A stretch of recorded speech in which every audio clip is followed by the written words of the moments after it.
Dandruff is not always a fungal infection. If you believed otherwise, let me change your mind in the next 3 minutes and tell you why won't your anti-dandruff shampoos work. Dandruff affects more than half the world population. Malassezia, the fungus associated with dandruff, is naturally present on everyone's scalp and was widely accepted to play a role in causing dandruff way back in 1846. Levels of Malassezia on your scalp can increase around 2 times than its normal level when dandruff is present. It feeds on scalp oils, specifically sebum, and produces byproducts like oleic acid, which may then cause scalp irritation, inflammation, and excessive flaking or dandruff. Please hold for a very important message. Dandruff is not always a fungal infection.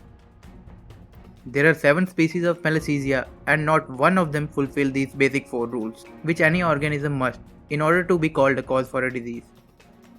Presence in all cases of disease, isolation from those having the disease, ability to cause disease when reintroduced to a healthy animal model, matching the original microorganism when re-isolated from the new host.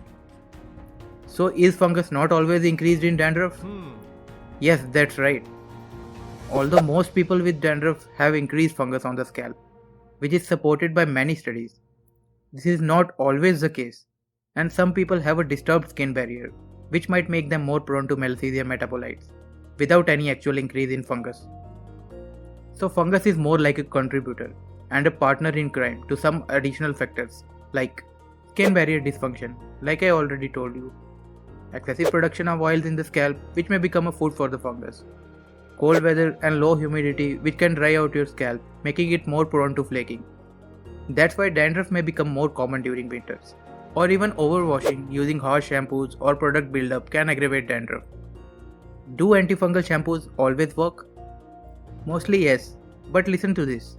Antifungal shampoos or lotions can reduce the fungus, but theoretically, dandruff is just the dead skin cells, which are sticking to one another more strongly than the usual ones.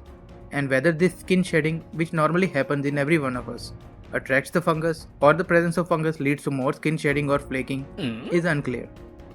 So saying that killing the fungus will totally help you get rid of your dandruff may not be true. And if you don't address the underlying factors like strengthening your scalp barrier or managing dryness, dandruff may return even after you have used any antifungal shampoos. So what should you do? To truly beat dandruff, you should adopt a routine which includes these 4 steps. Using antifungal shampoos to control Malassezia, repairing your scalp barrier with nourishing ingredients like ceramides or hyaluronic acid, keeping your scalp moisturized without overloading it with products, minimizing triggers like stress and harsh weather conditions. So there you go. Dandruff isn't just about Malassezia. Address the root causes and you will achieve a healthy, flake-free scalp. Don't forget to like and subscribe for more informational content.